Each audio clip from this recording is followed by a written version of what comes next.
Bienvenidas y bienvenidos a Aprende en Casa 3, a la clase de formación cívica y ética de quinto año. Un espacio donde aprenderemos, jugaremos y nos divertiremos. Porque sí nos divertimos, ¿verdad? Le damos la bienvenida a la maestra Erika Gómez. Maestra, bienvenida. Hola Juan Carlos, mucho gusto. Y también les saludo con el corazón junto con los niños que nos ven desde casa. En principio también quiero mandarles por adelantado un abrazo a todas las niñas y niños que nos ven y escuchan desde sus casas, ya que en unos días será 30 de abril. ¿Recuerdas que celebramos ese día?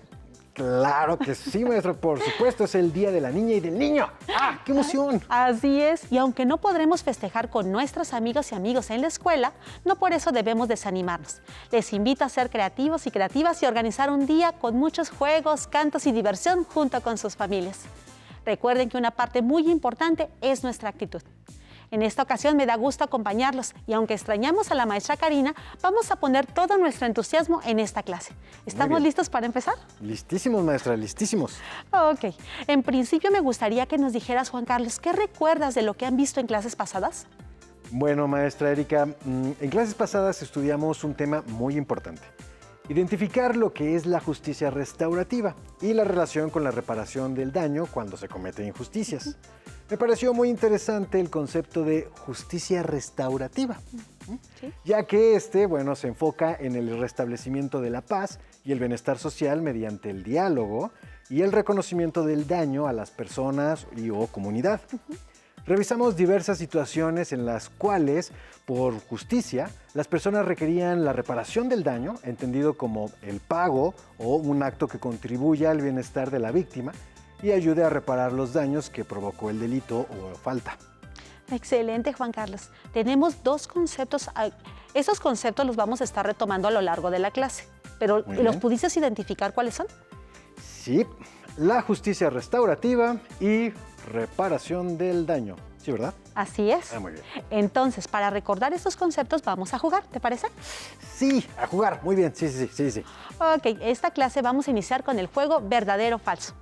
En su pantalla van a aparecer algunas frases y vamos a tener solo 5 segundos para determinar si es falso o verdadero la expresión. ¿Tan poquito tiempo? Es para darle más emoción, Juan Carlos. Ok, está bien, maestra. Ok, vamos a ir a la primera pregunta.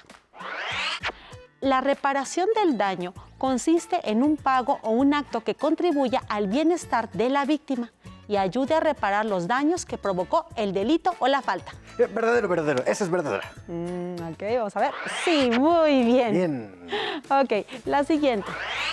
Cuando alguien comete una falta o un delito, ¿las sanciones son establecidas por la sociedad misma? Eso es súper falso, falsísimo. Claro que no. Para eso existen las leyes. Así es. La siguiente. Ninguna instancia de gobierno brinda orientación cuando una autoridad realiza actos o omisiones que violen los derechos de cualquier persona. Eso es falso. Tenemos, por ejemplo, a la Comisión Nacional de los Derechos Humanos, la CNDH, que atiende y da orientación acerca de todo lo relacionado con los derechos humanos. Correcto. Y bueno, estoy aprovechando muy bien estos 5 segundos, ¿verdad, maestra? Así es. Ay, qué bueno. Vamos a la siguiente. En la siguiente imagen, estas 3 personas que aparecen, ¿intervienen en una reparación del daño? Verdadero, eso es correcto. Muy bien. La justicia restaurativa se enfoca en el restablecimiento de la paz y el bienestar social mediante el diálogo y el reconocimiento del daño a las personas y o comunidades. ¿Qué será? Verdadero. Muy bien. Y la última. Las autoridades jamás se equivocan al aplicar una norma o ley. Ay, ojalá fuera verdadero, pero es falso. Muy falso. Oye, maestra, bueno, con este repaso se me activaron las neuronas. ¿Qué vamos a hacer ahora? Vaya que sí, en algunas dudamos, ¿verdad? Pero bueno, en esta clase aprenderemos a realizar propuestas para la aplicación justa de normas y leyes. Muy bien, seguiremos trabajando con el tema de la justicia restaurativa y la reparación del daño. Muy bien, está bien, ¿verdad? Así es. Claro. Recuerden muy bien que la reparación del daño es una parte sustancial de la justicia restaurativa. Además, recordaremos la importancia de respetar las normas y leyes para contribuir a una convivencia sana y pacífica. Creo que si lo vemos en casos prácticos nos puede quedar más claro. ¿Qué actividad tiene en mente para iniciar, maestra? Van a ver lo que tengo preparado alumnas y alumnos que están en casa. En su pantalla van a ir apareciendo algunos casos donde analizaremos si la justicia se aplicó de forma adecuada o no. Muy bien. La primera es, al llegar a su fonda, la dueña del lugar encuentra una hoja en la puerta que dice: señora Bolaños, se le extiende una multa de 500 pesos por no desinfectar las frutas y verduras. A lo que la dueña responde: pero nadie ha venido a inspeccionar mi negocio. Es importante tener en cuenta que la norma para restaurantes y fondas dice así: alimentos como frutas y verduras deben ser desinfectados. Dicha acción será objeto de verificación por parte de un funcionario de la Secretaría de Salud, que se presentará en el domicilio debidamente identificado o identificada. ¿Qué opinas, Juan Carlos? ¿Crees que se aplicó la sanción a la señora Bolaños de forma adecuada? Pues, híjoles, pienso que debe ser justa porque, bueno, a mí no me gustaría comer una fruta o una verdura sin ser lavada. Pero, por otro lado, y bueno, para no hacerme bolas, le voy a pedir a mi queridísima Ale que me ayude, porque ella es súper experta en defender las causas justas. Ale, bienvenida. ¡Tan! Muchas gracias, Juan Carlos. Escuché muy bien el caso, pero ¿me puedes ayudar con mi cubrebocas primero? Ah, claro, por supuesto.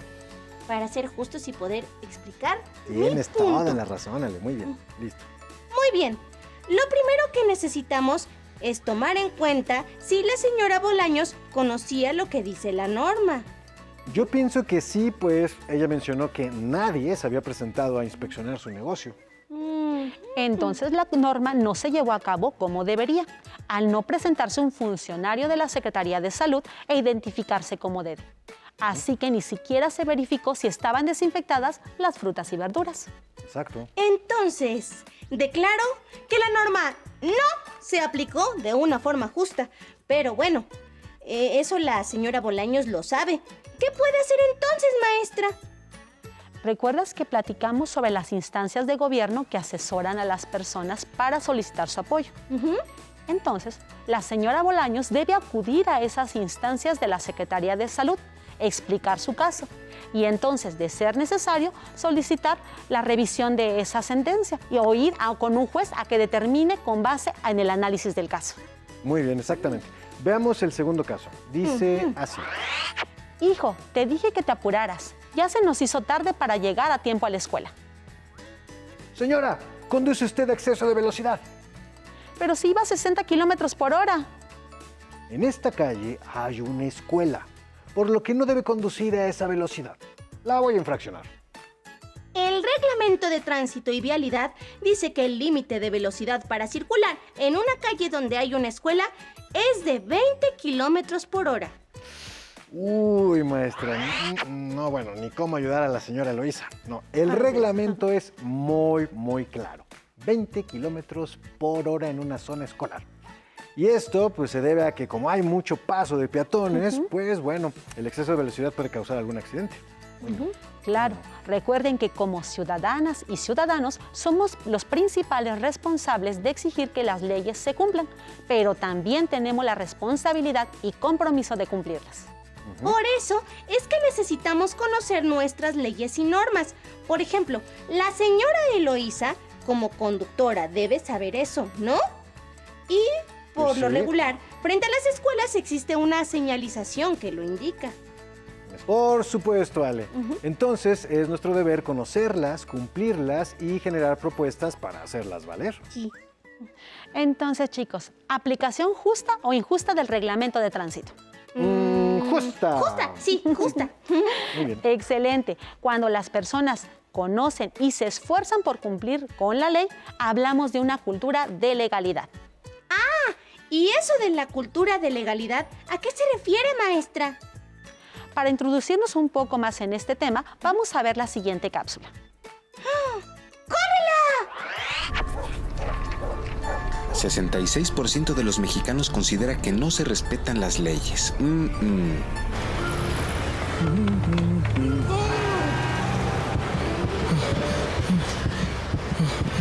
¡Taxi! Ajá, pásate el alto, yo lo invito. Maestra, me llamó muchísimo la atención el final del video. Ser ciudadano es más que votar. Entonces, la cultura de la legalidad tiene que ver con esto de la ciudadanía. Así es, la cultura de la legalidad se relaciona con los derechos humanos de todas las personas. Muy bien. Un pilar fundamental en la cultura de la legalidad es el respeto, protección y defensa de los derechos humanos y en la cual las personas conocen y se esfuerzan por cumplir con la ley.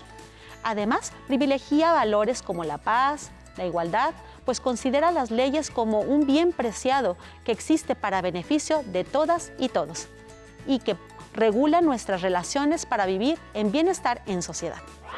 En el video que vimos, el señor no estaba respetando la cultura de la legalidad, pues le dijo al chofer del taxi que se pasara el alto y no respetó la ley. Exacto, Ale. La cultura de la legalidad se refiere al respeto de las leyes y normas desde una perspectiva de los derechos humanos. Porque al quebrantar una ley se afectan otras personas en su dignidad y en su bienestar. Además vimos que no solo el señor que abordó el taxi no respetó las normas, sino que también el primer conductor que iba ahí viendo el celular, pues casi lo atropella. O sea, eso también amerita una multa según el reglamento de tránsito, ¿no? Ajá. Aunque no fuera ley, es súper peligroso ver el teléfono mientras se maneja. Muy Sí, mal. claro. Exacto. ¿Ven cómo es de gran importancia conocer normas y leyes? Pues la impartición de justicia requiere de la vigilancia de los ciudadanos y las ciudadanas. Todas y todos somos vigilantes de la justicia, como superhéroes. ¡Y las superheroínas!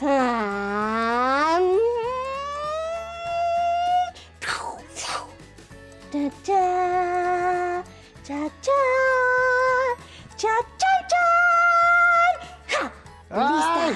¡Ale! Vienes preparada como la superjusticia. ¡Wow! Te ves muy bien. Pero bueno, vamos a poner en práctica tus superpoderes, Ale. Alumnas y alumnos en casa, es hora de consultar el libro de texto y la noticia expuesta en la página 104. Claro que sí. Y dice así. Detenido por llamarse igual que un perseguido por la justicia.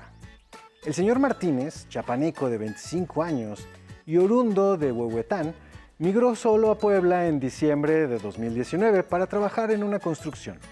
Cuando salía de su trabajo, policías locales lo detuvieron y remitieron al Ministerio Público. Ahí inició un interrogatorio que trató de enfrentar, pero no hablaba bien el español. Por vergüenza, simuló entender el idioma y aceptó preguntas que lo acusaban. No tuvo el apoyo de un traductor, no se presentaron más pruebas en su contra que su credencial, en la que, para su mala suerte, llevaba los mismos nombres y apellidos que los de la persona que había cometido el delito. Vaya caso tan complejo. A ver, Ale Justiciera y Juan Carlos, vamos a contestar algunas preguntas, estas que están escritas en el pizarrón. Muy bien. La primera, ¿qué falló en la impartición de justicia? Hay muchísimas fallas. Para empezar, no tuvo un traductor para que el señor Martínez lograra entender lo que le decían los policías. Exactamente. Además, pienso que la ley falló. O sea, la credencial del lector no es un elemento suficiente para pruebas contra un delito. O sea, según nuestras leyes, se estipula que deben hacer una investigación previa del delito para poder juzgar a alguien. Sus respuestas son muy completas. La siguiente pregunta dice, ¿qué daños le causaron al señor Martínez? Pues, para empezar, no respetaron sus derechos humanos, como son su derecho a ser asistido por un intérprete traductor cuando se requiera. Es probable que el señor era hablante de alguna lengua indígena y tenía el súper derecho a comunicarse en la lengua de la que se es hablante. Cuando la autoridad se negó a proporcionar un intérprete o traductor, se está violando los derechos lingüísticos de los pueblos indígenas. Además, pues el derecho a lo que tendrían a través de intérpretes o traductores, como podrían ser el derecho al acceso a la justicia, entre otros, y así. Así es, muy bien. La siguiente pregunta es, ¿qué apoyos necesitaba el señor Martínez para enfrentar esta situación?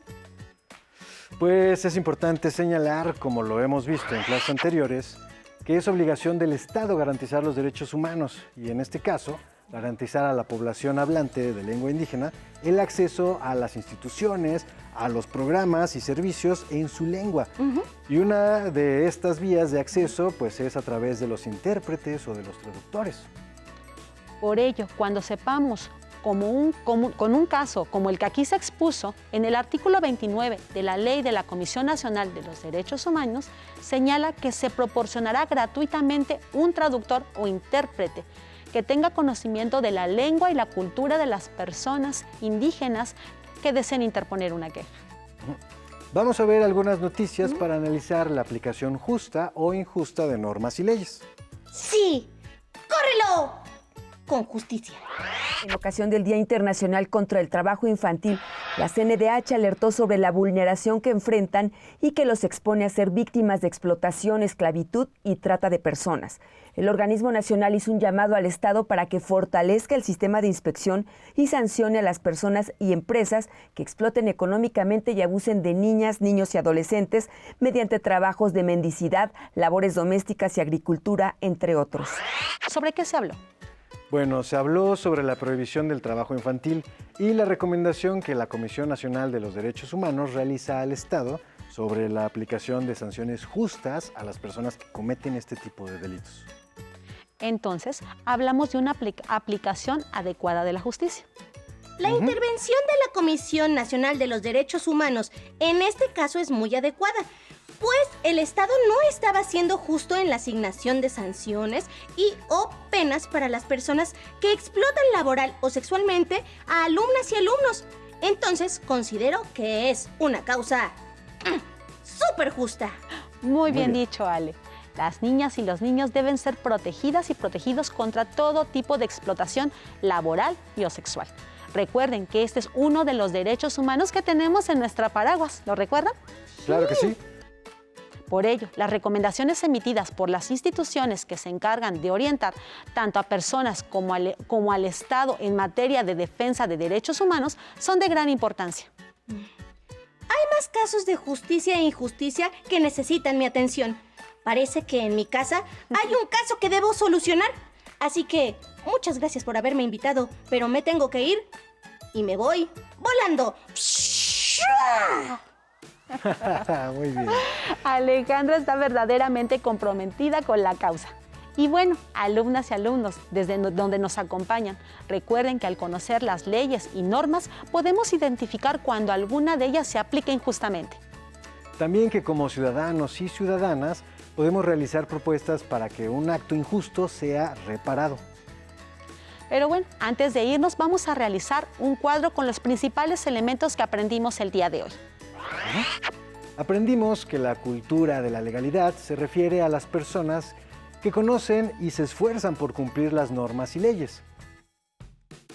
También aprendimos que la cultura de la legalidad se apoya en la defensa de los derechos humanos de todas y todos, pues las leyes y normas se crearon para beneficio de todas y todos. Sin olvidar que debemos acudir a las instituciones como a la Comisión Nacional de Derechos Humanos para pedir asesoría en aplicaciones injustas de la ley, como en el caso, por ejemplo, del señor Martínez. Así es. Maestra, esto de las aplicaciones injustas, como en el caso del señor Martínez, es algo que a mí, la verdad, me llama muchísimo la atención. Porque no es un caso aislado, no es algo que solamente haya pasado una vez, ¿no? En este caso, el señor Martínez puede ser un ejemplo de muchos casos que suceden a varios hombres y mujeres que vienen de comunidades a buscar una oportunidad nueva de trabajo, algo que pueda mejorar sus vidas a las ciudades. Y a veces, por ese desconocimiento del idioma, obviamente sabemos que también desconocen las leyes.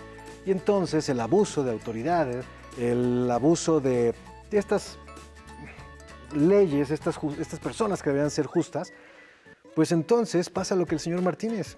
Y estos casos quedan tan ocultos, digámoslo, por no se hacen públicos, que no hay quien de repente llegue y diga, no, yo voy a ayudar al señor Martínez, por ejemplo.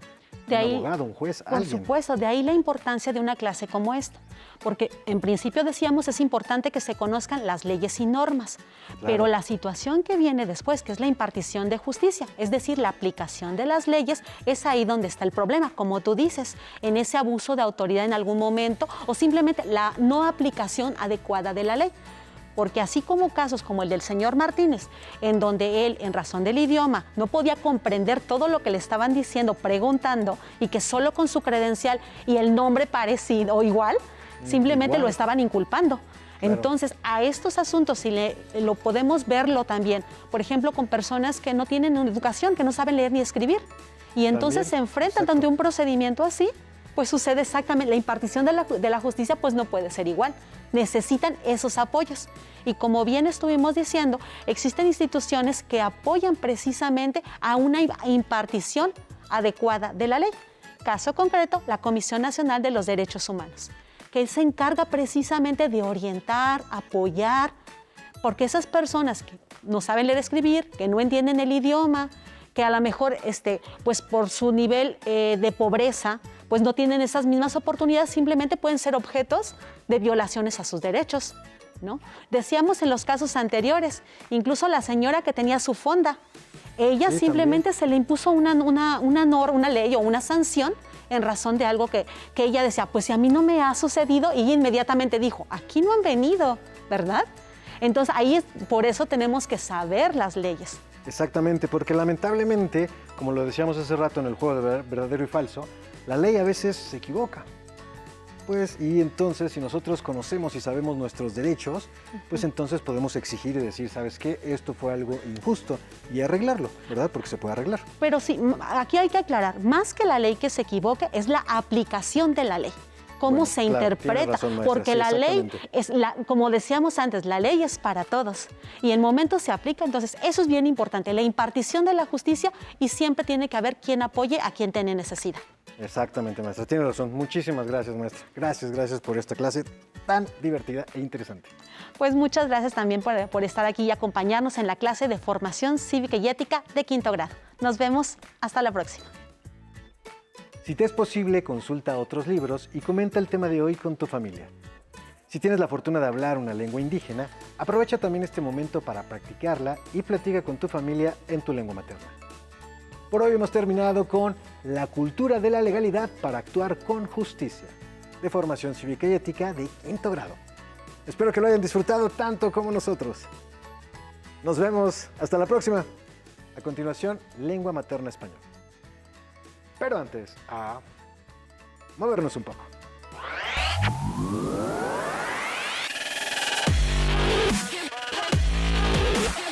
Recuerda, entre clase y clase, activa tu cuerpo. Vamos a trabajar un ejercicio de coordinación que se llama caperuza.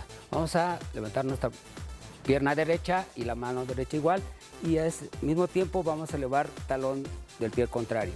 Izquierda y elevamos talón. Derecha y elevamos talón. ¿Listo? Bien. Un poco de equilibrio se necesita y coordinación. ¿Va? Una más. Una más. Acuérdate, elevas rodilla y la mano del mismo pie. Bien, bien. Nos ponemos en posición y elevamos rodilla derecha, mano derecha. Muy bien. Izquierda. Muy bien. Hago un poco más despacio para que puedas levantar rodilla y mano al mismo tiempo, elevando el talón del pie contrario. Bien. Haz una coordinación. No se preocupen. Trata de mantener un poco el equilibrio. Apoya eso con tu otra mano, de tal manera que te puedas sentir a gusto. Acuérdense que es la rodilla que se levanta, la mano del mismo lado se estira. Ahora vamos a hacer una marcha nada más marcada.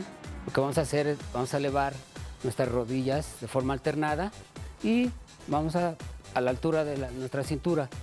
Vamos a hacer que peguen nuestras manos y vamos a alternar derecha, izquierda, Muy bien. Alza un poquito más las rodillas. Y bien. Un poquito más la marcha, que se vea. ¿Sí? La marcamos.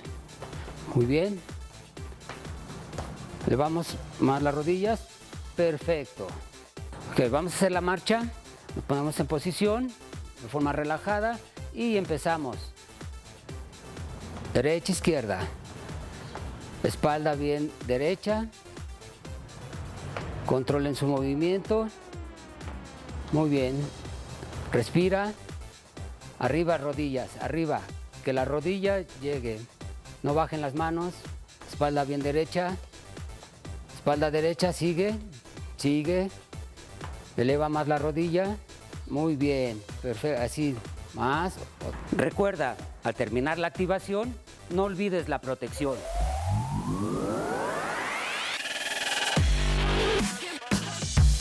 Si necesitas ayuda para resolver tus dudas, contáctanos.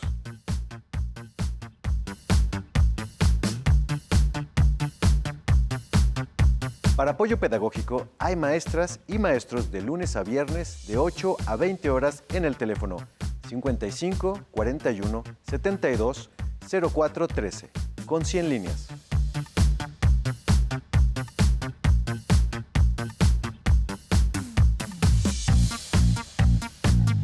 Si quieres volver a ver los programas de Aprende en Casa, los puedes encontrar en la siguiente liga: aprendeencasa.cep.gov.mx.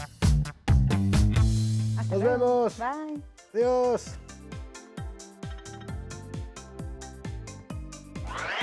¡Atención! ¡Atención! A continuación, información importante. A este número puedes llamar cuando tú o alguien cerca de ti tenga una emergencia.